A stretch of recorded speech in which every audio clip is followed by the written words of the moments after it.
बात करेंगे अप्टस housing finance की। काफ़ी लोगों को लगता है कि यार ये स्टॉक तो बहुत रुला रहा है, आगे पैसे बढ़ ही नहीं रहे हैं। ऐसा मार्केट में बहुत सारे स्टॉक के साथ ऑलरेडी हो चुका है। लेकिन जब वो चलते हैं तो फिर वो 3 गुना 4 गुना कब हो जाते हैं मालूम भी नहीं पड़ता। रीज़न क्या है? आप एक चीज़ मुझे बताओ, प्रॉब्लम क्या है? सेक्टर अच्छा है, हाउसिंग फाइनेंस की, इंडिया की पॉपुलेशन इतनी तेजी से बढ़ रही है, लोगों को नए घर चाहिए, घर बनाने के लिए लोन चाहिए। कंपनी क्या करती है? लोन देती है। ऐसे भी तो लोन नहीं देती है कि नहीं एनपीए में डूब जाएगा, कोई लेके भाग जाएगा। 20 लाख रुपए का घर है, तो वो 10 लाख रुपए लोन देती है, बाकी पूरा 20 लाख रुपए का घर कोलेटरल रख लेती है।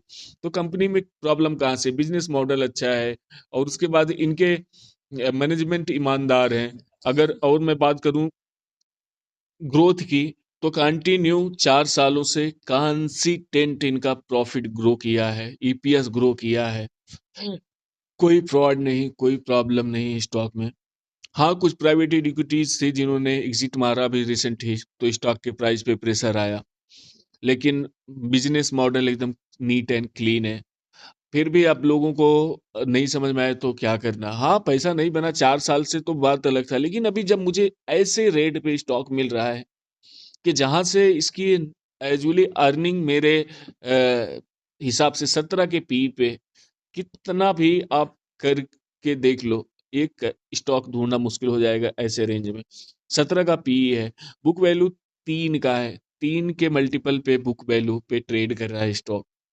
20 का आरओई है लगभग। इसमें दिखा रहा है 18.5 19 का। रिसेंट क्वार्टर का मैं आरओई देखूं तो 20 का लगभग आया है। उनका गाइडेंस भी है कि 20 के लगभग आरओई मेंटेन करने के लिए। सेल्स ग्रोथ 3 साल का 29% है और प्रॉफिट ग्रोथ भी 26% का है। तो ईपीएस की ग्रोथ भी लगभग सेम ही है। आरओई भी इनका 16 था 5 साल का एवरेज, फिर 17 3 साल का एवरेज, अभी का लगभग 19 20 के हिसाब से चलो आप ले लो। पेग रेशियो अगर मैं देखूं तो 0.64 का है, महा अंडर वैल्यू है stock. Quarter sales, quarter profit तो आपको मैंने बताया ही। 17 का पीई है, 30 के पीई पे 35 के पीई पे ट्रेड करता था, 4.5 के बुक वैल्यू पे। तो करेक्ट जितना होना था तो हो चुका। अभी बचा क्या है? प्राइस टू बुक वैल्यू आप देखिए ना, अभी तक जब से लिस्ट हुआ सबसे सबसे वर्स्ट प्राइस में आ चुका है, सबसे सस्ता हो चुका है। ये टाइम पे अगर स्टॉक सस्ते नहीं लेंगे तो फिर क्या? अब यहां से गिरने के लिए क्या हो जाएगा? मैक्सिमम टू मैक्सिमम इसको 0.25 का प्राइस टू बुक दे सकता है मार्केट। मतलब मैं मानता हूं तो नीचे 20-25% का डाउन साइड आएगा, ऊपर मेरे लिए आसमान है, पूरा खुला आसमान।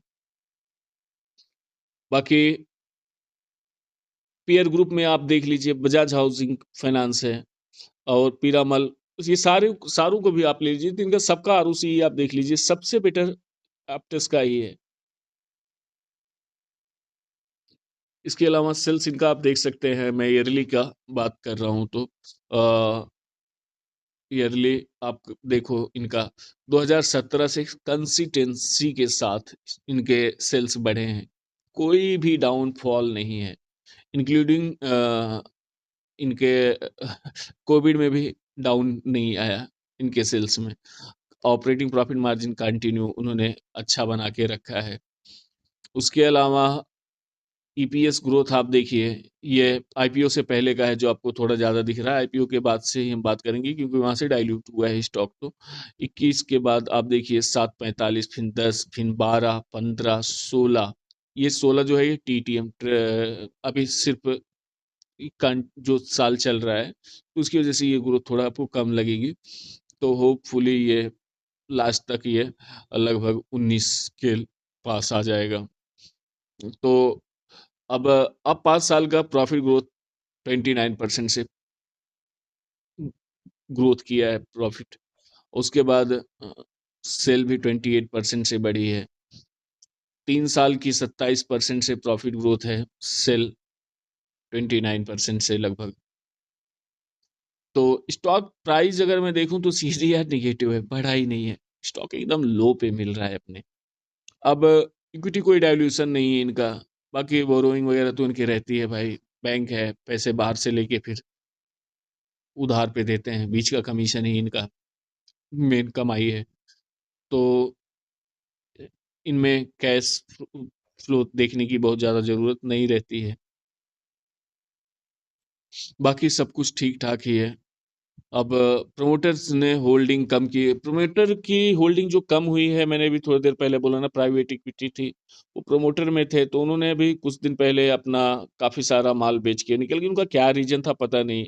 वो 285 के करीब, 285 आई थिंक, मुझे याद पड़ रहा है, नहीं, 306 के रेट पे कुछ उन्होंने अपना काफ़ी माल बेचा और वो लोगों ने एग्ज़िट लिया यहाँ से। वो भी 4 साल देख चुके थे, पैसा नहीं बना। तो नहीं बना तो नहीं बना। देखो, मैं प्रोसेस फ़ॉलो करने की बात करता हूँ। स्टॉक कंटिन्यू अच्छा कर रहा है, ग्रोथ कंटिन्यू इंटैक्ट है। अभी भी मैनेजमेंट ने लगभग 20-22% का गाइडेंस अपना बरकरार रखा है। तो उसके बाद स्टॉक नहीं बढ़े, ये तो सही टाइम होता है ना। ऐसा स्टॉक जो कंटिन्यू बहुत दिनों से स्टॉक अपने आप में अच्छा कर रहा है, लेकिन उसका प्राइस अच्छा नहीं कर रहा है, उसमें कोई डीप करेक्शन आ जाता है, तो वो राइट टाइम रहता है, क्योंकि उसके बाद आपको नीचे 15-20% का मैक्सिमम रिस्क है और ऊपर आपके लिए खुला आसमान।